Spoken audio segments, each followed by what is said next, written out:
Que la paix, la miséricorde et les bénédictions d'Allah soient sur vous tous, mesdames et messieurs, chers frères et sœurs musulmans et chrétiens réunis aujourd'hui dans cet espace public de dialogue sincère et ouvert. C'est un immense honneur pour moi d'être ici aux côtés du très respecté Dr Zakir Naik. Je m'appelle Omar Al-Rachid et je suis un jeune homme engagé dans la recherche de la connaissance et de la compréhension entre les croyances. Ma question aujourd'hui est claire et concerne un sujet très actuel et stratégique pour le monde musulman. Dr Zakir Naik, pourriez-vous nous expliquer comment les alliances entre la Russie, la Chine et les pays musulmans peuvent être comprises à la lumière du Coran et de la Sunna, et quel est l'impact de ces alliances sur la communauté musulmane mondiale? Merci beaucoup pour votre question, Omar.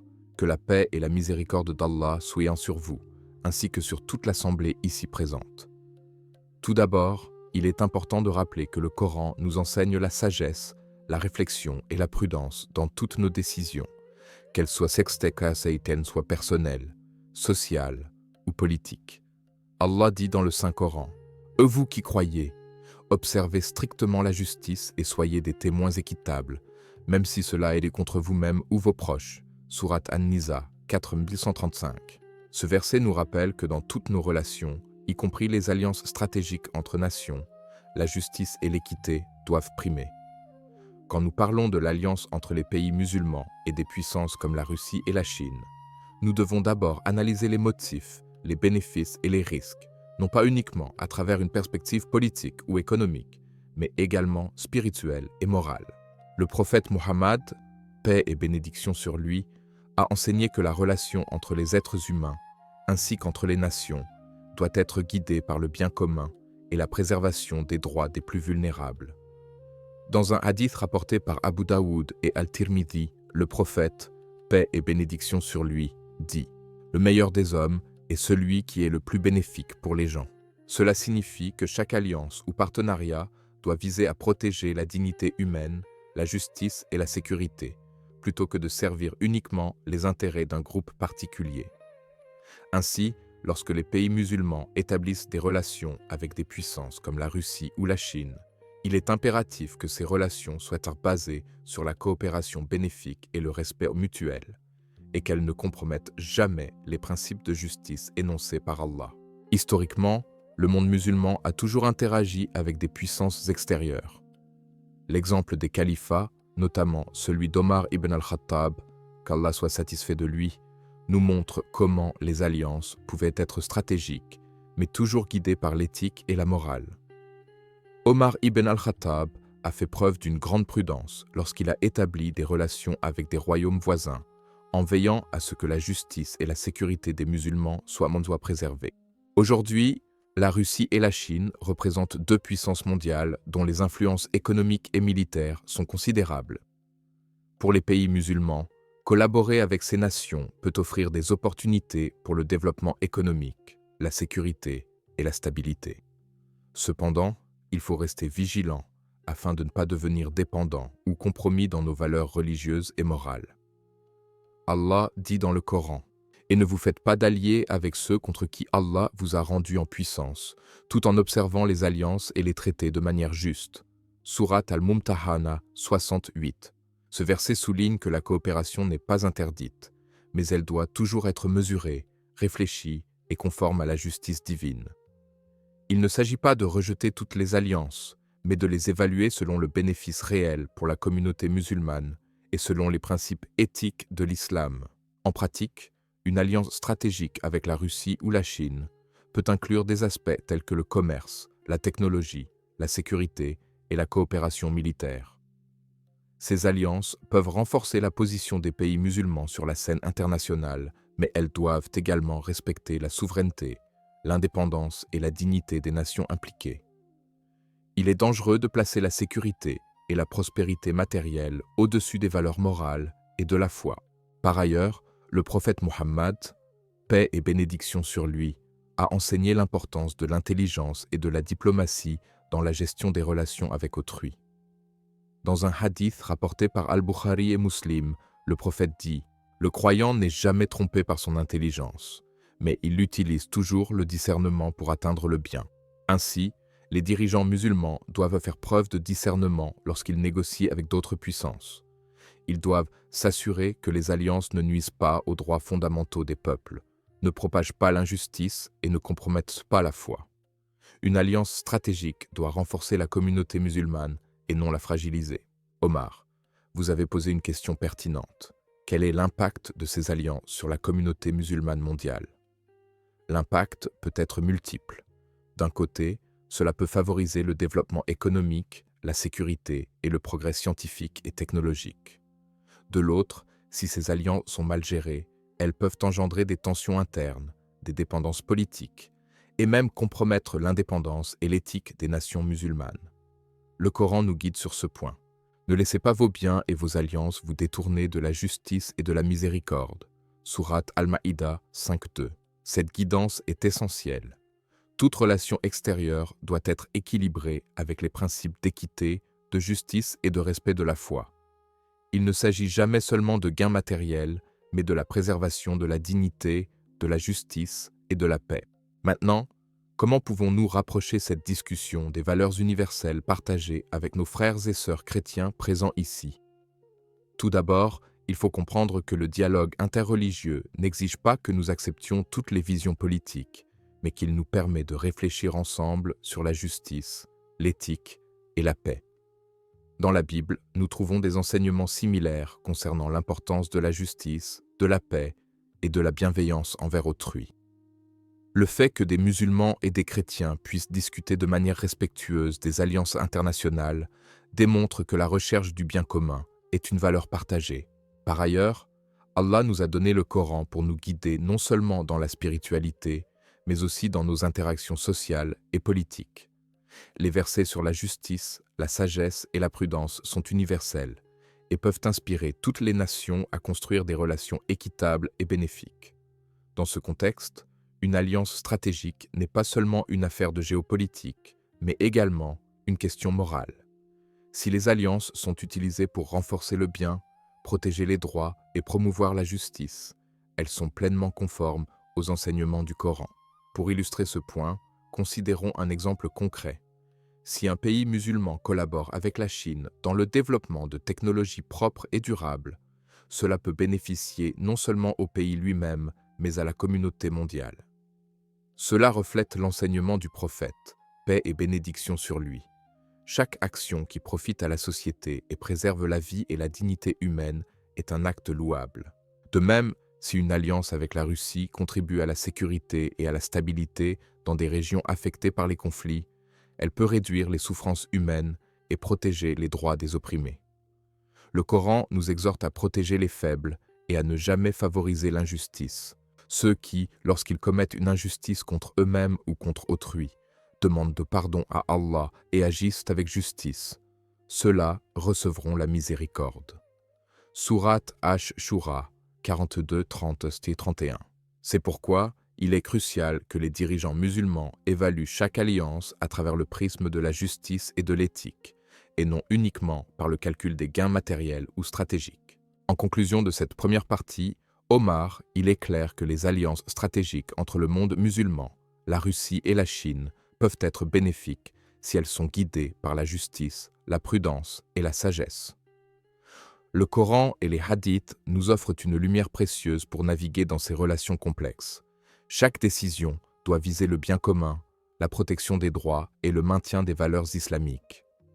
Une alliance réussie n'est pas celle qui enrichit seulement un pays ou une puissance, mais celle qui apporte la sécurité, la prospérité et la dignité à toute la communauté. Chers frères et sœurs, si vous trouvez cette discussion enrichissante et que vous souhaitez approfondir votre compréhension de l'islam et de la manière dont il guide nos interactions dans le monde contemporain, je vous invite à vous abonner à cette chaîne, à liker la vidéo, à la partager avec vos amis et à commenter « Allah Akbar » pour montrer votre soutien à la diffusion de la connaissance et de la justice. Que la paix d'Allah soit sur vous tous et que sa miséricorde guide chacun de nous dans nos actions et nos décisions. Lorsque nous examinons les alliances stratégiques du monde musulman avec des puissances comme la Russie et la Chine, il est essentiel de comprendre que ces relations ne peuvent pas être uniquement évaluées sur le plan matériel ou politique. Dans le Coran, Allah nous rappelle l'importance de l'intention et de la finalité dans toute action. Et quiconque fait une bonne action, fût-ce du poids d'un atome, le verra. Sourate Al-Zalzala 99:7. Cela signifie que chaque décision, qu'elle soit individuelle ou collective, doit être évaluée selon son impact sur le bien commun et sur la justice. Si une alliance sert à protéger les droits des opprimés, à améliorer les conditions de vie des populations et à instaurer la paix, elle est louable. Si elle sert uniquement des intérêts égoïstes, elle devient un obstacle à la guidance divine. Il est important de noter que la Russie et la Chine ont des approches très différentes de la géopolitique et des alliances. La Russie, avec sa position stratégique et sa puissance militaire, est souvent perçue comme un acteur capable de contrebalancer les pressions extérieures sur certains pays musulmans. La Chine, de son côté, investit massivement dans l'économie et les infrastructures à travers le monde, y compris dans de nombreux pays musulmans.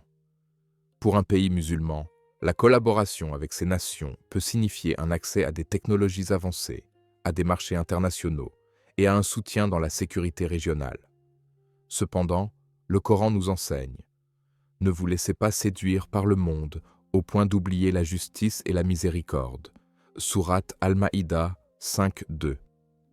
Toute alliance doit être tempérée par la sagesse, car l'excès dans la recherche de pouvoir ou de richesse peut facilement mener à l'injustice et à l'oppression. En outre, nous devons considérer les alliances dans une perspective plus large, qui inclut l'éthique et le bien-être des populations. Le prophète Muhammad, paix et bénédiction sur lui, a enseigné que les dirigeants sont responsables non seulement de leur propre prospérité, mais aussi de celle des personnes dont ils ont la charge. Il a dit: « Chacun de vous est un berger, et chacun de vous sera interrogé sur son troupeau. » Sahih al-Bukhari et Sahih Muslim. Cela signifie que lorsqu'un pays musulman conclut une alliance stratégique, il doit toujours considérer les conséquences pour ses citoyens et pour la communauté musulmane mondiale. Les bénéfices économiques et militaires ne peuvent jamais justifier l'injustice, l'oppression ou la violation des droits humains. Un autre aspect crucial à prendre en compte est l'indépendance et la souveraineté. L'islam enseigne que la dignité et la liberté d'un peuple sont essentielles. Une alliance qui met en danger la souveraineté d'un pays ou qui le rend dépendant d'une puissance étrangère doit être examinée avec une extrême prudence. Allah dit dans le Coran: « Et ne soyez pas comme ceux qui ont oublié Allah, alors il leur a fait oublier leur propre âme. » Sourate Al-Hashr 59-19. Cette mise en garde peut être interprétée dans le contexte des relations internationales. Si un pays oublie les principes de justice et de responsabilité dans sa quête de puissance ou d'alliance, il risque de perdre son identité, son intégrité et son indépendance. Les alliances avec la Russie et la Chine peuvent également influencer la perception mondiale du monde musulman. Si elles sont basées sur la coopération honnête, la transparence et le respect des droits, elles peuvent renforcer la crédibilité et le leadership moral des pays musulmans. Mais si elles sont perçues comme des arrangements secrets ou injustes, elles peuvent susciter la méfiance et diviser les communautés. Dans le Coran, Allah souligne: « Et coopérez dans la bonté et la piété, et ne coopérez pas dans le péché et l'injustice. » Sourate Al-Maïda 5:2. Cela souligne que la coopération doit être éthique et constructive, jamais basée sur l'exploitation ou la domination. Il faut aussi aborder l'aspect culturel et civilisationnel. L'islam a toujours encouragé le dialogue et la compréhension entre les peuples.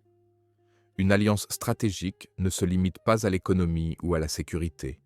Elle peut également offrir une opportunité d'échange culturel, scientifique et éducatif. Les pays musulmans peuvent ainsi partager leur riche héritage religieux et moral, tout en apprenant de leurs partenaires étrangers.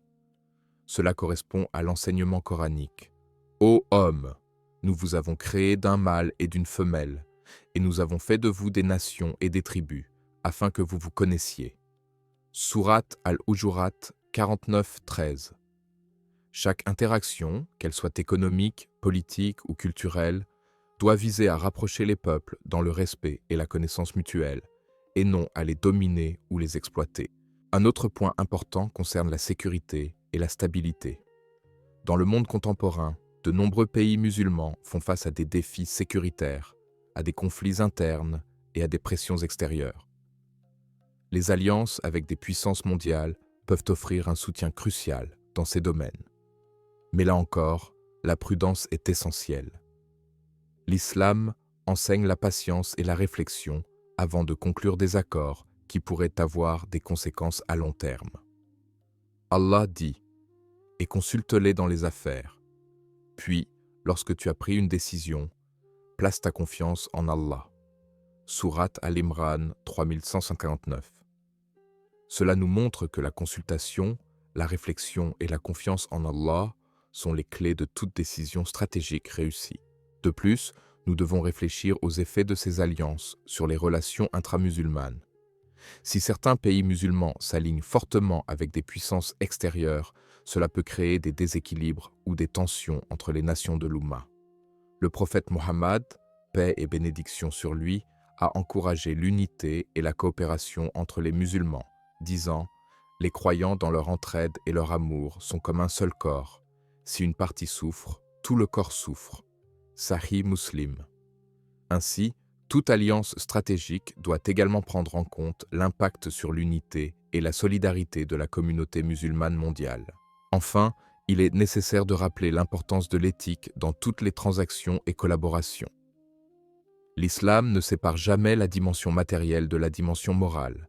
Une alliance ne peut pas être considérée comme bénéfique si elle repose sur la tromperie, la corruption ou l'exploitation. Le prophète Muhammad, paix et bénédiction sur lui, a dit « Celui qui trompe n'est pas des nôtres. » Sahih Muslim. Cela s'applique non seulement aux individus, mais aussi aux nations. Un partenariat international basé sur la tromperie ou sur l'injustice ne peut jamais être durable ni conforme aux enseignements islamiques. Ainsi, lorsqu'on considère les alliances stratégiques avec la Russie et la Chine, nous devons observer plusieurs principes. Premièrement, la justice et l'équité doivent guider chaque décision. Deuxièmement, l'impact sur la communauté musulmane et sur les droits des populations doit être prioritaire. Troisièmement, la souveraineté, l'indépendance et la dignité des nations doivent être préservées. Quatrièmement, la coopération doit favoriser la connaissance, le progrès et la paix. Et cinquièmement, la moralité et l'éthique doivent rester au cœur de toute interaction. Suivre ces principes garantit que toute alliance, aussi stratégique soit-elle, reste conforme aux enseignements du Coran et de la Sunna et contribue au bien-être de l'Oumma et de l'humanité dans son ensemble. Merci infiniment, Dr Zakir Naik, pour votre réponse détaillée et éclairante. J'apprécie profondément le temps que vous avez consacré à expliquer ces aspects complexes des alliances stratégiques entre le monde musulman, la Russie et la Chine, en les reliant aux enseignements du Coran et de la Sunna. Vos explications ont permis non seulement de comprendre les implications politiques et économiques, mais également de saisir l'importance des principes de justice, d'éthique et de prudence dans toute relation internationale. Ce dialogue m'a ouvert les yeux sur la manière dont les décisions d'un pays peuvent affecter la communauté musulmane mondiale et comment la foi doit toujours guider nos choix, même dans les affaires les plus complexes et stratégiques. Qu'Allah vous bénisse, cher professeur Dr Zakir Naik, pour votre patience, votre savoir et votre engagement à transmettre la vérité et la sagesse d'Allah. Je vous remercie infiniment pour vos paroles et pour la clarté avec laquelle vous avez abordé chaque point. Votre manière de relier les situations contemporaines aux enseignements islamiques rend la compréhension accessible à tous, musulmans et non-musulmans, et encourage chacun de nous à réfléchir profondément sur l'importance de la justice, de la prudence et du bien commun. Que vos efforts continuent à inspirer et à guider la communauté vers la paix, la connaissance et la compréhension mutuelle. Merci Omar pour vos questions réfléchies et pour votre écoute attentive. Chers spectateurs, si vous avez trouvé cette discussion enrichissante et instructive, je vous invite à vous abonner à notre chaîne Paix du Messager, à aimer et partager cette vidéo et à participer activement dans les commentaires en posant vos questions concernant le sujet traité aujourd'hui. Votre engagement permet de poursuivre ce dialogue constructif entre musulmans et chrétiens et de diffuser davantage de lumière et de compréhension issues du Coran et de la Sunna. Que la paix et les bénédictions d'Allah soient sur vous tous.